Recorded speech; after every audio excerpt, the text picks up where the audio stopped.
আসসালামু আলাইকুম বন্ধুরা, আশা করি আপনারা সকলেই ভালো আছেন। প্রিয় বন্ধুরা, একজন নেককার ধনী পবিত্র মহিলার সাথে কবরে এমন কিছু হয়েছিল যা শুনলে আপনারা অবাক হয়ে যাবেন।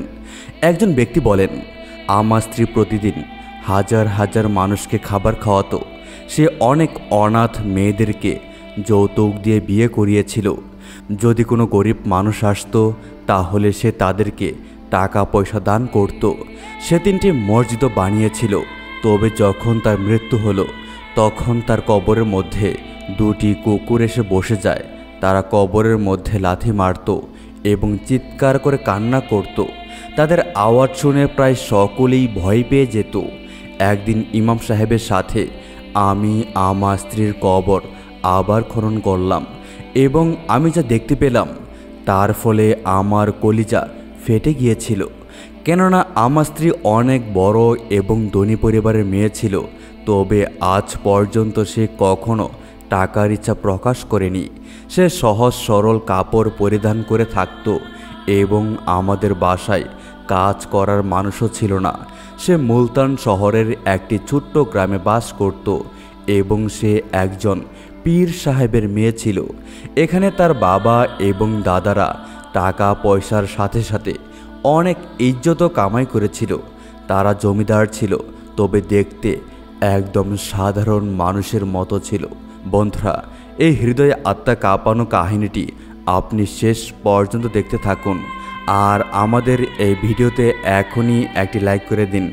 আর যদি আপনি আমাদের চ্যানেলে নতুন হয়ে থাকেন তাহলে চ্যানেলটিকে সাবস্ক্রাইব করে পাশে থাকা বেল আইকনটি বাজিয়ে রাখুন। তো চলুন বন্ধুরা, আমরা মূল আলোচনায় ফিরে যাই। ছেলেটি বলে, আমার নাম রেহান। আমি মুলতান শহরে বাস করতাম এবং সুবানা আমার খালাতো বোন ছিল। এই কারণে আমার বিয়ে তার সাথে হয়ে যায়। সুবানার সাথে আমার জীবন অনেক ভালোভাবে কেটে গিয়েছিল। আমার বিয়ের 10 বছর পার হয়ে গিয়েছিল এবং আল্লাহ পাক আমাদেরকে 2টি বাচ্চা সন্তান দান করেছেন। এই 10 বছরের মধ্যে সে অনেক ধরনের কাজও করেছিল। মুলতান শহরের মধ্যে আমার স্ত্রীর তরফ থেকে প্রতিদিন না হলেও 1000 মানুষকে ফ্রি খাওয়ানো হতো। আমার স্ত্রী অনেক অনাথ মেয়েদেরকে যৌতুক দান করে বিয়ে করিয়েছিল। এছাড়াও সে 3টি মসজিদ নির্মাণ করেছিল। যদি আমি আমার স্ত্রীর ভালো কর্মের কথা বলতে শুরু করি তাহলে হয়তোবা সারাদিন পার হয়ে যাবে। তবে আজকে আমি অনেক দুঃখিত ছিলাম, কেননা আমার স্ত্রী শোবানা মৃত্যুবরণ করেছিল। তার হঠাৎ করে হার্ট অ্যাটাক চলে আসে এবং সে সেই রাতের মধ্যেই মৃত্যুবরণ করে ফেলে। বংশের মানুষজন অনেক অবাক ছিল, কেননা আমাদের বাসার মধ্যে সুখ আর সুখ ছিল। আমাদের দুজনের মাঝে সাধারণ স্বামী স্ত্রীর মতো ঝগড়াও হতো না। তবে যা লেখা ছিল তা তো পরিবর্তন করা সম্ভব না। তাই হঠাৎ করে হার্ট অ্যাটাক চলে আসে এবং সে মৃত্যুবরণ করে। আমার বাচ্চাগুলো এত বড় ধাক্কা খাওয়ার কারণে অনেক খারাপ পরিস্থিতির অবস্থায় কান্না করছিল এবং আমার আত্মীয় স্বজন তাদেরকে সামলাচ্ছিল। আমি পুরুষদের মাঝে দুঃখী অবস্থায় বসেছিলাম এবং আমার মস্তিষ্ক কাজ করা বন্ধ করে দিয়েছিল। আমি এটি ভেবে উঠতে পারছিলাম না যে এখন আমার বাসায় কি হবে। আমি আমার স্ত্রী ছাড়া কিভাবে জীবন অতিবাহিত করব। তার চেয়ে বড় বিষয় হলো আমার মেয়ে এবং ছেলে অনেক ছোট ছিল, আর তাদেরকে মায়ের মতো ভালোবাসা কেই বা দিতে পারবে। আমার স্ত্রীর গোসল এবং কাফনের ব্যবস্থা করার পর বাসার মানুষজন আমাকে ভেতরে ডাকলো, যাতে করে জানাজায় নিয়ে যাওয়ার আগে আমি আমার স্ত্রীকে শেষবারের মতো দেখে নিতে পারি। আমি ভেতরে গিয়ে স্ত্রীকে দেখলে আমার মন বসে যেতে শুরু করে। আমি একজন পুরুষ ছিলাম, তারপরেও অনেক কান্না করতে লাগলাম, কেননা আমি আমার স্ত্রীকে অনেক ভালোবাসতাম এবং সে অনেক নেক মহিলা ছিল। আমার স্ত্রীকে চিরবিদায় দেওয়া আমার জন্য অনেক কষ্টের বিষয় ছিল। তবে আমি সেই কষ্টকে সহ্য করে নিলাম এবং লাশকে কাঁধে নিয়ে জানাজা দিতে গেলাম। স্ত্রীকে দাফন করার পর যখন আমি বাসায় ফিরলাম তখন জানতে পারলাম যে আমার ছোট মেয়ের অবস্থা অনেক খারাপ। সে তার মায়ের অনেক কাছে ছিল এবং এই কারণেই এই সকল কিছু সহ্য করতে পারছিল না। সে 4 বছরের একটি বাচ্চা ছিল। আমি আমার দুঃখ ভুলে আমার মেয়েকে সামলাতে লাগলাম। তবে তার জ্বর অনেক বেড়ে গিয়েছিল। এখন দিনের সময় ছিল বিদায়। আমি আমার মেয়েকে নিয়ে হাসপাতালে গেলাম। ডাক্তার অনেক কষ্ট করে তার জ্বর কমাতে সক্ষম হলো। তবে এরই মধ্যে বিকাল থেকে রাত হয়ে গেল। বাচ্চাটিকে নিয়ে যখন আমি বাসায় ফিরলাম, তখন সে আমার থেকে দূরে যেতে চাচ্ছিল। তাকে সামলাতে সামলাতে আমি সেদিন আর দ্বিতীয়বার আমার স্ত্রীর কবরের কাছে যেতে পারলাম না, এবং দ্বিতীয় দিনটিও এমনভাবে কেটে গেল। 2 দিন পর আমার মেয়ের অবস্থা একটু ভালো হলো।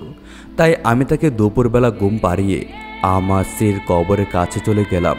আমি যখন কবরস্থানে পৌঁছালাম, তখন কবরস্থানের মধ্যে থাকা 2টি কুকুর ঘেউ ঘেউ করতে লাগলো এবং হঠাৎ করে আমার স্ত্রীর কবরের মধ্যে লাথি মারতে শুরু করলো। আমি সেই কুকুরগুলোকে তাড়ানোর চেষ্টা করলাম, তবে তারা ঘেউ ঘেউ করতে থাকলো এবং তাদের চোখের মধ্যে হয়তোবা আমি পানিও দেখতে পাচ্ছিলাম। আমি অনেক কষ্ট করে সেই কুকুরগুলোকে সেখান থেকে তাড়াতে সক্ষম হয়েছিলাম।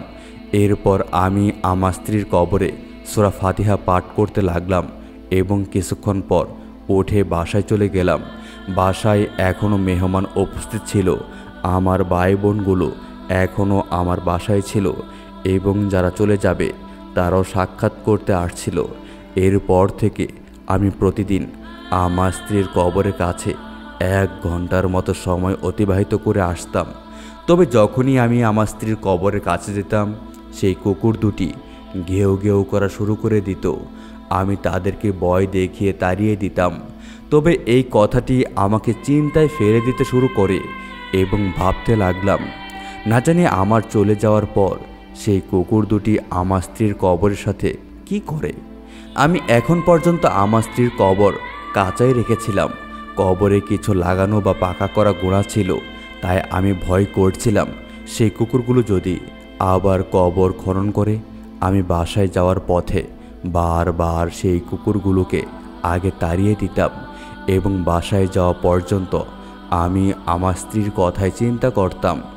আমি আমার জীবনে কখনো কোনো কুকুরকে কবর খনন করতে দেখিনি। আমার স্ত্রীর কবর অনেক ভালোভাবে বানানো হয়েছিল এবং খনন করাতেও কোনো ধরনের সমস্যা দেখা দেয়নি। তারপরও না জানি কেন সেই কুকুর 2টি আমার স্ত্রীর কবরের পাশে গুড়গুড় করত। কিছুদিন পর বাসা থেকে মেহমানগুলো চলে যায় বিদায় আমাদের বাসার রুটিন মোতাবেক চলে আসে। আমার স্ত্রীর কণ্ঠ আমরা 3 জন অনেক ভালোভাবে অনুভব করতে পারছিলাম।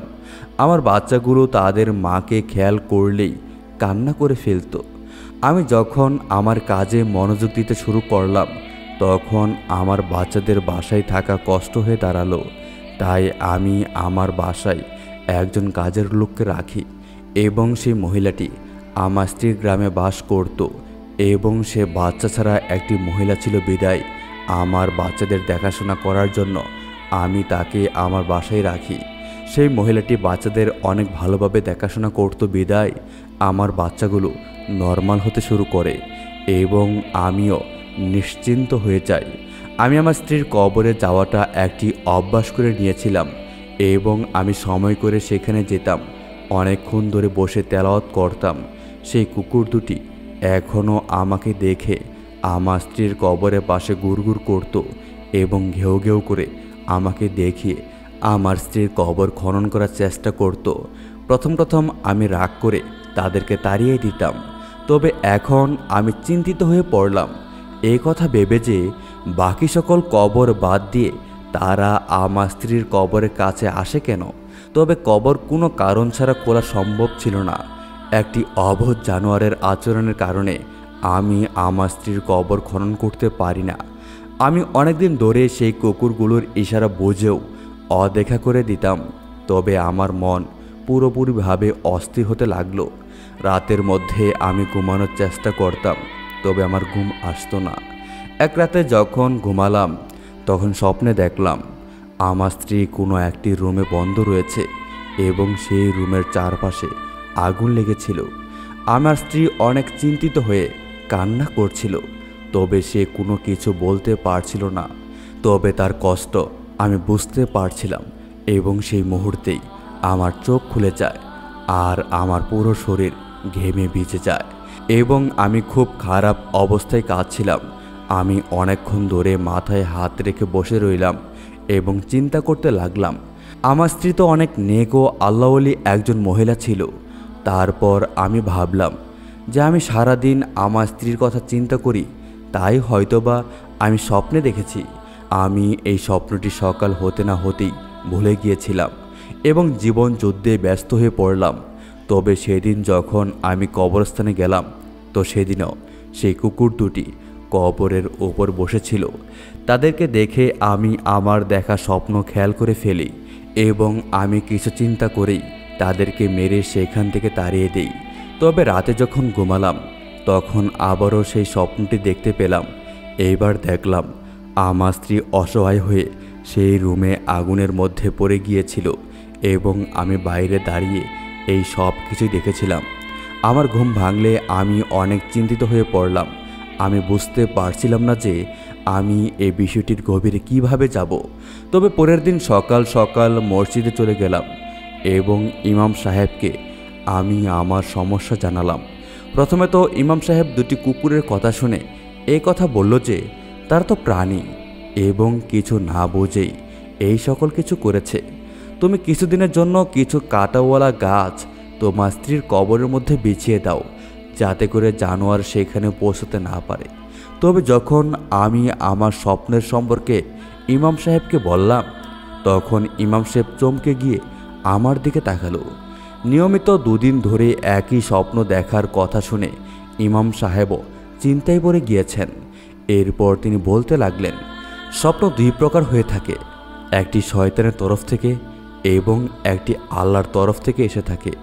ইমাম সাহেব বললেন, হতে পারে এই স্বপ্নটি আল্লাহর তরফ থেকে ইশারা, অথবা শয়তান তোমাকে ফাঁদে ফেলেছে। এই কারণেই তুমি আরও একটি রাত অপেক্ষা করো।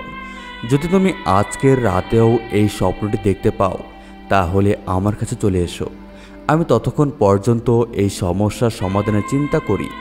এরপর আমি বাসায় গেলাম এবং আমার কাজে যাওয়ার জন্য প্রস্তুতি নিলাম। আগে আমার বাচ্চাদেরকে স্কুলে পৌঁছে দিলাম। আমার মনের মধ্যে সব সময় আমার স্ত্রীর কথা চিন্তা হচ্ছিল এবং আমি দোয়া করছিলাম যে সেই স্বপ্ন যেন শয়তানের দেখানো স্বপ্ন হয়। কেননা কোনো আপনজনের কবর পুনরায় খনন করা কোনো সহজ কাজ নয়। আমি চাচ্ছিলাম না যে আমার স্ত্রীর কবর যেন খনন করতে না হয়। আমার জন্য আমার স্ত্রীর কবরের সেই কুকুর দুটিকে দেখাই সহ্য করার বাইরে ছিল। তবে সেই রাতে আবারও সেই স্বপ্নটি এসেছিল। আমার মনে হতে লাগলো আমার স্ত্রী হয়তো কবরের মধ্যে কোনো কষ্টের মধ্যে পড়েছে। আমি স্বপ্নে স্পষ্ট দেখেছিলাম যে সে আগুন আমার স্ত্রীর ক্ষতি করছিল না, তবে সে আগুন আমার স্ত্রীর চারপাশে ঘিরেছিল। আর এই কথাটা আমি বুঝতে পারছিলাম না আমার স্ত্রী একজন নেক পীর বংশের মেয়ে ছিল। সে কখনো কোনো অপরিচিত পুরুষকে দেখেনি। বিয়ের পর আমি তাকে কখনো নামাজ ছাড়তে দেখিনি। সে বাচ্চাদেরকেও ইসলামিক তালিম দিয়েছিল এবং সে আমার প্রতি অনেক বিশ্বাসযোগ্য ছিল। তবে না জানি কেন কবরের মধ্যে তার শান্তি হচ্ছিল না। আমি তৃতীয়বার সেই একই স্বপ্ন দেখে এত বেশি অস্থির হয়ে গিয়েছিলাম যে আমি আর সেদিন রাতে ঘুমাতে পারিনি। আবার সকাল পর্যন্ত জেগেছিলাম। ফজরের আজান দিলে আমি দ্রুত করে অজু করে মসজিদের দিকে রওনা দিয়ে দিলাম। আমি নামাজ আদায় করলাম এবং ইমাম সাহেবের জন্য অপেক্ষা করতে লাগলাম। নামাজ শেষে যখন সবাই উঠে গেল তখন আমি ইমাম সাহেবের কাছে গেলাম এবং ওনাকে বললাম, ইমাম সাহেব, আমি আবারও আজকের রাতে একই স্বপ্ন দেখেছি। আমি অস্থির হয়ে ইমাম সাহেবকে বললাম আমাকে কোনো উপায় বলে দেওয়ার জন্য, যাতে করে আমার স্ত্রী কবরের মধ্যে শান্তির ঘুম ঘুমাতে পারে এবং আমাকেও সেই স্বপ্নটি যেন বিরক্ত না করে। ইমাম সাহেব দীর্ঘ নিঃশ্বাস নিয়ে বললেন, এর একটাই উপায় হলো সেই কবরটি খনন করে দেখা। তিনি বললেন, আল্লাহ না করুক, যদি কবরের মধ্যে আল্লাহর আযাব নাজিল হয় তাহলে আমরা ইচ্ছা করেও কবর খুলতে পারবো না, কেননা আল্লাহর তরফ থেকে অনুমতি পাবো না। আর যদি অন্য কোনো কারণ হয়ে থাকে তাহলে আমি তা খুলে দেখে নেব এবং হয়তোবা কোনো উপায়ও বের হয়ে যাবে। ইমাম সাহেবের কথায় আমার দেহের লোম দাঁড়িয়ে গিয়েছিল। স্ত্রীর ওপর আল্লাহর আযাবের কথা আমি চিন্তা করতেও পারছিলাম না। আমি যখনই ইমাম সাহেবের সঙ্গে কবরস্থানে পৌঁছে গেলাম তখন আমার পা কাঁপতে শুরু করে দিয়েছিল এবং আমি আল্লাহর কাছে বারবার দোয়া করছিলাম যে আমার স্ত্রীর কবরের মধ্যে যেন অন্য কোনো সমস্যা হয়, আল্লাহর আযাব যেন না থাকে। আমি ইমাম সাহেবকে বললাম, আমার স্ত্রী অনেক নেক ছিল, তার উপরে আল্লাহর আযাব আসতে পারে না। সে তো তার সারা জীবনে ভালো কাজ করেছিল। তার বাবা একজন পীর মানুষ ছিলেন। ইমাম সাহেব বলতে লাগলেন, মনের কথা শুধু আল্লাহ পাকই ভালো জানেন। আল্লাহ তাআলা বড় থেকে বড় গুনাহ ক্ষমা করে দেন, তিনি গাফুরুর রাহিম। তবে তিনি ছোট গুনাহের কারণেও কখনো আঁকড়ে ধরেন। এ কারণে মানুষদের বলা হয় তারা যেন সাবধানে থাকে। ছোট থেকে ছোট গুনাহ থেকে বেঁচে থাকতে হবে। এখন তা বিন্দু পরিমাণই হোক না কেন, কে জানে সেই কাজটি আল্লাহ তাআলার পছন্দ নাও হতে পারে। আমরা যখন কবরস্থানে পৌঁছালাম তখন আজকেও আমি সেই দুটি কুকুরকে আমার স্ত্রীর কবর খনন করতে দেখতে পেলাম। আমি তাদেরকে তাড়াতে এগিয়ে গেলাম। ইমাম সাহেব বললেন, তাদেরকে মেরো না, হতে পারে তারা আল্লাহর হুকুমে এমনটা করছে, এই কারণে ভদ্রতার সহিত তাদেরকে সরিয়ে দাও এবং যে জায়গায় তারা খনন করছিল সেই জায়গাটি খনন করো। ইমাম সাহেবের কথা শুনে আমি মাথা নাড়িয়ে সামনে এগিয়ে গেলাম। আমি কুকুরগুলোকে সরিয়ে সেই কুকুরগুলো যেখানে গর্ত করছিল সেখানকার মাটি সরাতে শুরু করলাম। বন্ধুরা, এ পর্যন্ত যদি ভিডিওটি আপনাদের ভালো লেগে থাকে তাহলে অবশ্যই ভিডিওটিতে একটি লাইক করে দিন। এরপরে সেই কুকুর দুটি আরাম করে এক জায়গায় বসে পড়ল। আমি মনে মনে দরুদ শরীফ পাঠ করছিলাম। আমি যখন সেই কবরের গভীর পর্যন্ত খুললাম তখন সেই দৃশ্য দেখে আমার কলিজা ফেটে গিয়েছিল। আমি চিৎকার করে কবর থেকে দূরে সরে গেলাম। ইমাম সাহেব, যিনি আমার পিছনে দাঁড়িয়েছিলেন, তিনি কদম বাড়িয়ে সামনে এলেন এবং সেই কবরের গর্তের মধ্যে তাকাতে লাগলেন। ইমাম সাহেব ইস্তেগফার পাঠ করছিলেন আর অন্যদিকে আমি বাচ্চাদের মতো কান্না করছিলাম। আমাকে এই চিন্তায় খেয়ে ফেলেছিল যে আমার স্ত্রী এত যন্ত্রণা সহ্য করেছিল আর আমি তা জানতাম না। আমি কষ্টে কান্না করে যাচ্ছিলাম এবং ইমাম সাহেবের শরীর কাঁপছিল। আমি আমার মরহুম স্ত্রীর কবরের মধ্যে দেখতে পেয়েছিলাম আমার জীবনের সবচেয়ে ভয়ানক দৃশ্য। আমি সেই কুকুরগুলোর দিকে তাকাতে লাগলাম যারা আমাকে এতদিন ধরে ইশারা করছিল, তবে আমি উল্টো তাদেরকে মেরে তাড়িয়ে দিতাম। তবে সে অবুঝ জানোয়ারগুলো তারপরও আমাকে সাহায্য করে যাচ্ছিল। মৌলভী সাহেব আমাকে জিজ্ঞেস করল, তোমার কি কখনো এমন অনুভূতি হয়েছিল যে তোমার স্ত্রীর কবর খনন করে এই কাজটি কেউ করেছে? আমি ইমাম সাহেবকে বললাম, আমি প্রতিদিন আমার স্ত্রীর কবরের কাছে আসি, তবে আমি এই কবরের মধ্যে কোনো রকম অবস্থা লক্ষ্য করিনি এই কুকুরগুলো ব্যতী। তবে আমি তাদেরকে এখান থেকে তাড়িয়ে দিতাম। আমার কথা শুনে ইমাম সাহেব অবাক হতে লাগলেন এবং বললেন, এমন হতে পারে না যে কবর খনন করা ছাড়া এই কাজটি করা যাবে। যে কাজটি তোমার স্ত্রীর সাথে করা হয়েছে তা করার জন্য অবশ্যই কবর খনন করা জরুরি। হঠাৎ করে ইমাম সাহেব বললেন, তোমার স্ত্রীকে যখন কবরে নামানো হয় তখন কি তুমি কিছু লক্ষ্য করেছিলে? আমি মাথা নাড়িয়ে হে বললাম এবং বললাম, আমি যতই দুঃখের মধ্যে ছিলাম না কেন, তবে আমার দেখাশোনা অবধি আমার স্ত্রীকে কবরে নামানো হয়েছিল, তাই তখন এমন কোনো কাজ করার সুযোগ ছিল না। ইমাম সাহেব আমাকে সেই মুহূর্তে পুলিশ ডাকতে বললেন। আমি সেই মুহূর্তে পুলিশকে ডেকে সব কিছু ওদের হাতে দিয়ে দিয়েছিলাম। আমার তো কান্না করতে করতে খুব খারাপ অবস্থা হয়ে গিয়েছিল। এসিপি সাহেব আমাকে সান্ত্বনা দিয়েছিলেন। পুলিশ এরপর ভালো করে তদন্ত করতে লাগলেন এবং কিছুদিন পুলিশ সাদা কাপড় পরিধান করে কবরস্থানে পাহারা দিতে লাগলেন। 12 দিন দেখাশোনা করার পর আমার স্ত্রীর আসামিদেরকে ধরা হয়েছিল। সেদিন কিছু মানুষ একজন মহিলার মেয়েকে নিয়ে এসেছিল এবং সেই আসামি ব্যক্তি সেই রাতে এসেছিল এবং সেই নতুন কবর খনন করছিল। যে পুলিশগুলো লুকিয়েছিল তারা সে মানুষদেরকে ধরে ফেলেছিল। পুলিশ এরপর আমাদেরকে বলেন যে এরপর থেকে কবরস্থানের মধ্যে আর কোনো সমস্যা দেখা দিবে না। তবে তারপরেও আমার মনের মধ্যে শান্তি ছিল না এবং আমি প্রতিদিন আমার স্ত্রীর কবরের কাছে যেতাম, তার কবর ভালো করে দেখতাম যাতে করে তার সাথে দ্বিতীয়বার এমন কিছু না ঘটে। আমার ভেতরের ভয় কিছুতেই কম ছিল না। আমার সব সময় এই চিন্তা হতো যে আবারও আমার স্ত্রীর কবর খনন করা হলো না তো। আমি আমার বন্ধুদের এই বিষয়টি বললে তারা বলে, যেমনভাবে বাড়ি পাহারা দেওয়ার জন্য মানুষ রাখা হয় তেমনভাবে কবরস্থান দেখাশোনা করার জন্য মানুষ রাখা উচিত, যাতে করে কেউ মৃত ব্যক্তিদের সাথে কোনো খারাপ কাজ করতে না পারে। আমার বন্ধুরা আমার কথা শুনে হাতে হাত মিলালো, তবে আমি জানতাম যে তারা বেশি আগ্রহী ছিল না। মানুষ মনে করে মৃত ব্যক্তি আল্লাহর হেফাজতে থাকে, এই কারণে তাদের দেখাশোনা করার দায়িত্ব আমাদের উপরে থাকে না। হয়তোবা এটাই সত্য, তবে এখন যা পরিস্থিতি সামনে এসেছিল তা দেখে আমার এটাই মনে হচ্ছিল যে আমাদের উচিত কবরগুলোকে হেফাজত করা। আমার অবস্থা দিন দিন খারাপ হচ্ছিল। আমি একদিন আমার বাসায় কাজ করা সেই মহিলাকে জিজ্ঞেস করে ফেললাম, আপনি কি কখনো এই কথা শুনেছিলেন যে কবরের মধ্যে রক্ত মাখা বোতল রাখা হয় অথবা এমন কিছু সম্পর্কে, যাতে করে মানুষ ভয় পেয়ে যায়? আমার এই আজব প্রশ্নের কারণে এই বুড়ি মহিলা চমকে গিয়েছিল এবং ভয় পেয়ে তওবা করতে করতে বলতে লাগলো, এটা আপনি কি বলছেন বাবা? আমি তো এমন কখনোই শুনিনি। কবরে আবার কোনো মানুষ হাত দিতে চাইবে? সেই মহিলাটির এমন সাধারণ কথা শুনে আমি চুপ হয়ে গেলাম। আমি জানতাম যে কেউ আমার কথা বিশ্বাস করবে না। সাধারণত এই পরিস্থিতিতে আমি এই কথাটিকে ফাজলামো মনে করতাম, তবে আমি এখন জেনে গিয়েছিলাম যে এমনটাও হয়ে থাকে। কেননা আমি আমার স্ত্রীর কবরের মধ্যে 2-3টি ছোট ছোট পুতুল দেখেছিলাম, যাদের উপর রক্তমাখা ছিল এবং বড় সুই গাঁথা ছিল। না জানি সেই পুতুলগুলোকে সেই আসামিগুলো কেন রেখেছিল, তবে সেই পুতুলগুলোর কারণে আমার স্ত্রী কবরের মধ্যে অস্থির হয়ে পড়েছিল। আমি ইমাম সাহেবের সাহায্যে সেই পুতুলগুলোকে বের করে নিয়েছিলাম, তবে আমার মন এখনও অস্থির ছিল।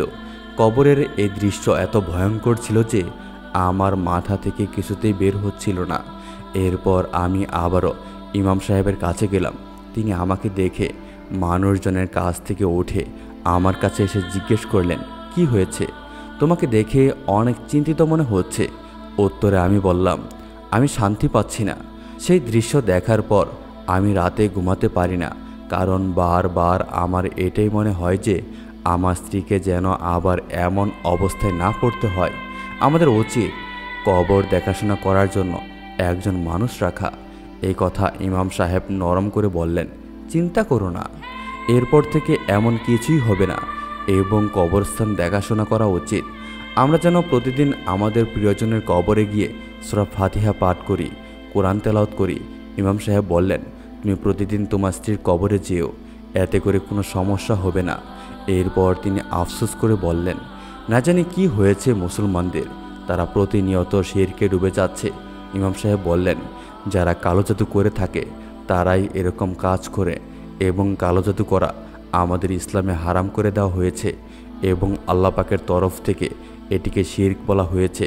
শিরক এমন গুনাহ যার কোনো ক্ষমা নেই। ইমাম সাহেব আমাকে বললেন, তুমি অনেক ভাগ্যবান যে আল্লাহর তরফ থেকেই ইশারা পেয়েছ। আমি কান্না করতে করতে বললাম, আমার স্ত্রী অনেক নেক ছিল, তাই মনে হয় আল্লাহ পাক তার অস্থিরতা এবং কষ্ট দূর করিয়ে দিয়েছেন।